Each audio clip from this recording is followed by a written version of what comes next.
Presiden Prabowo Subianto tengah merencanakan kenaikan gaji aparatur sipil negara, termasuk guru, dosen, tenaga kesehatan, penyuluh, serta TNI Polri, bahkan pejabat negara.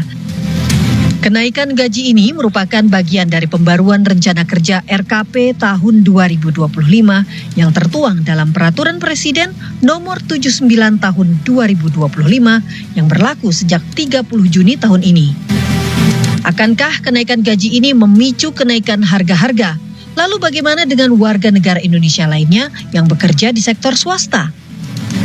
Dan apakah kenaikan gaji ini telah sesuai di tengah pemerintah sedang melakukan penghematan anggaran? Kami akan langsung membahas ya pemirsa untuk Anda bersama dengan dua narasumber yang sudah hadir di Apa Kabar Indonesia Malam. Kita akan langsung sapa satu persatu. Yang pertama sudah ada Muhammad Kodari yang merupakan Kepala Kantor Staf Presiden. Selamat malam Bang Kodari. Selamat malam Bapak.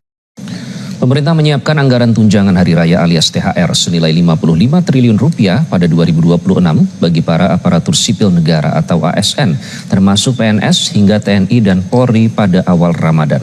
Ini ditegaskan oleh Menteri Keuangan Purbaya Yudi Sadewa seusai Indonesia Economic Outlook yang digelar di Wisma Danantara Jakarta pada Jumat 13 Februari 2026 lalu. Sayangnya, Purbaya belum bisa memastikan tanggalnya.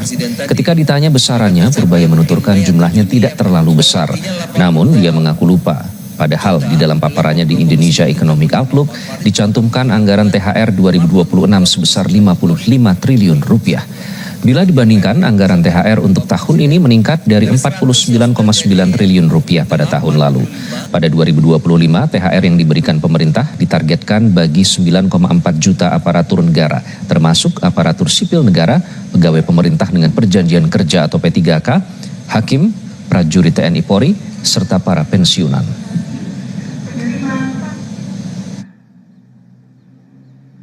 Saya nggak tahu tanggal pastinya, yang jelas di awal puasa kita harapkan udah bisa kita salurkan. Nominalnya berapa Pak ini? Saya lupa.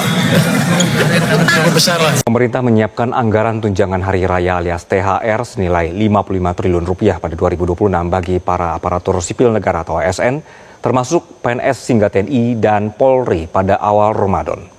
Hal ini ditegaskan oleh Menteri Keuangan Purbaya Yudi Sadewa seusai Indonesia Economic Outlook yang digelar di Wisma Danantara Jakarta pada hari Jumat. Sayangnya Purbaya belum bisa memastikan tanggalnya dan ketika ditanya besarannya, Purbaya menuturkan jumlahnya tidak terlalu besar. Namun, dia mengaku lupa padahal di dalam paparannya di Indonesia Economic Outlook dicantumkan anggaran THR 2026 sebesar 55 triliun rupiah. Bila dibandingkan, anggaran THR untuk tahun ini meningkat dari 49,9 triliun rupiah pada tahun lalu. Di 2025, THR yang diberikan pemerintah ditargetkan bagi 9,4 juta aparatur negara, termasuk aparatur sipil negara, pegawai pemerintah dengan perjanjian kerja atau P3K, hakim, prajurit TNI Polri, dan juga para pensiunan. Tanggal pastinya yang jelas di awal puasa kita harapkan udah bisa kita salurkan. Nominalnya berapa Pak ini? Saya lupa. Cukup besar lah. Assalamualaikum warahmatullahi wabarakatuh. Bapak Ibu mohon sebentar saja jangan geser layar dulu, jangan pindah video, jangan dengarkan setengah-setengah. Karena apa yang akan saya sampaikan ini bukan untuk hiburan, bukan untuk sensasi dan bukan untuk mengejar viral. Ini tentang hak Bapak dan Ibu, tentang uang pensiun yang setiap bulan dicek dengan perasaan campur aduk, tentang saldo rekening yang dilihat sambil menahan napas. Antara berharap ada tambahan dan takut yang muncul justru kekecewaan lagi. Hari ini izinkan saya berbicara pelan, runtut dan jujur dari awal sampai akhir, supaya setelah ini tidak ada lagi kebingungan. Tidak ada lagi rasa was-was, tidak ada lagi perasaan seolah ditinggalkan oleh negara yang dulu Bapak dan Ibu layani dengan sepenuh hati. Bapak dan Ibu yang saya hormati, mari kita mulai dengan satu kejujuran yang sering tidak diucapkan. Menjadi pensiunan itu tidak mudah, tidak semua orang mengerti. Dari luar terlihat tenang, terlihat sudah selesai tugas, terlihat tinggal menikmati hasil. Tapi yang menjalani tahu betul, masa pensiun bukan masa tanpa beban. Justru disitulah ujian baru dimulai. Puluhan tahun bangun pagi, disiplin waktu, patuh pada aturan, menjalankan perintah negara seringkali tanpa banyak bertanya, menahan lelah, menahan emosi, menahan keinginan pribadi, semua dilakukan dengan satu keyakinan bahwa negara tidak akan lupa, bahwa di masa tua ada jaminan, ada kepastian, ada rasa aman. Lalu hari itu datang, hari pensiun, seragam disimpan, rutinitas berubah, tidak ada lagi gaji aktif, tidak ada lagi tunjangan kinerja, tidak ada lagi tambahan rutin yang dulu menopang kebutuhan rumah tangga.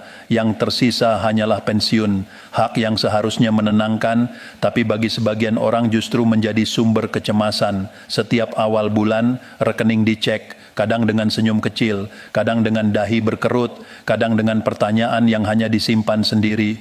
Cukup tidak ya bulan ini, aman tidak sampai akhir bulan?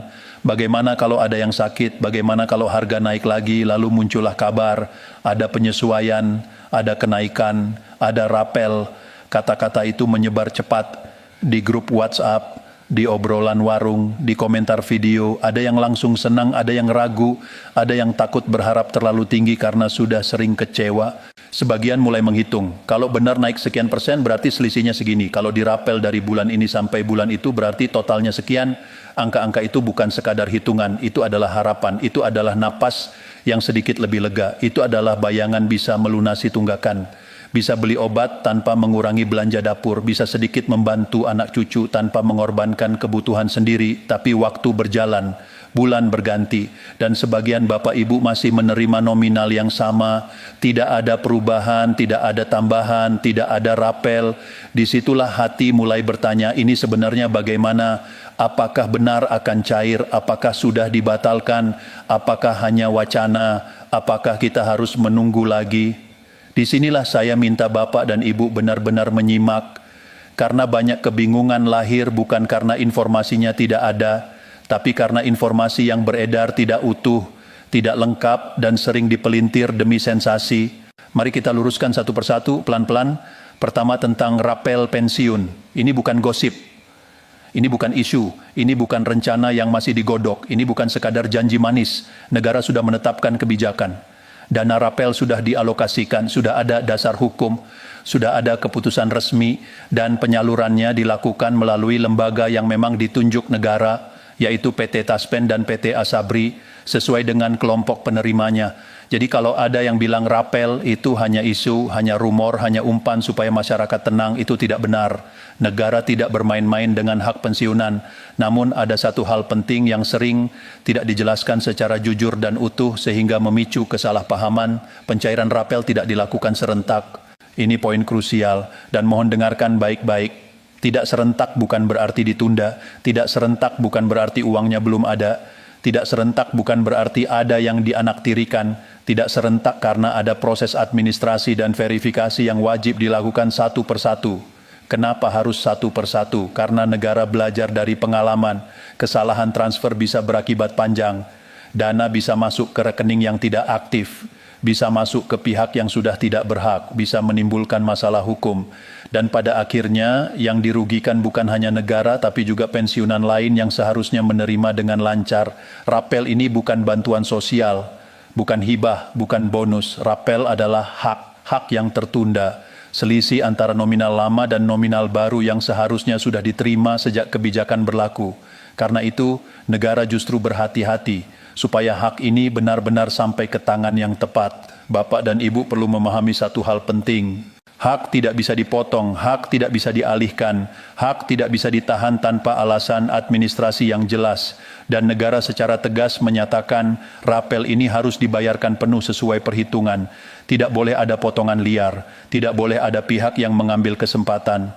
Lalu siapa saja yang berhak menerima rapel ini? Yang pertama pensiunan ASN, yang kedua pensiunan TNI dan Polri, yang ketiga janda atau duda penerima pensiun, dan yang keempat ahli waris sah yang memang tercatat secara resmi.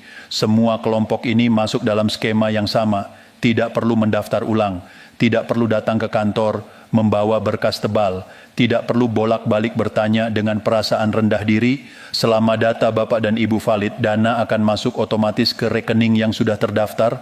Namun disinilah sering muncul pertanyaan yang sangat manusiawi.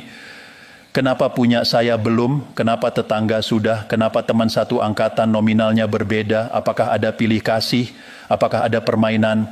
Jawabannya sederhana, tapi sering tidak disampaikan dengan jujur. Perhitungan rapel itu berbeda-beda.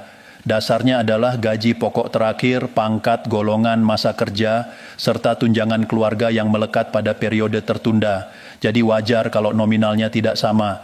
Bahkan antara dua orang yang pensiun di tahun yang sama, hasilnya bisa berbeda. Ini bukan ketidakadilan, ini bukan diskriminasi. Ini murni perhitungan sistem berdasarkan data masing-masing. Tidak ada ruang untuk suka atau tidak suka. Tidak ada ruang untuk titipan. Sistem bekerja berdasarkan angka dan dokumen.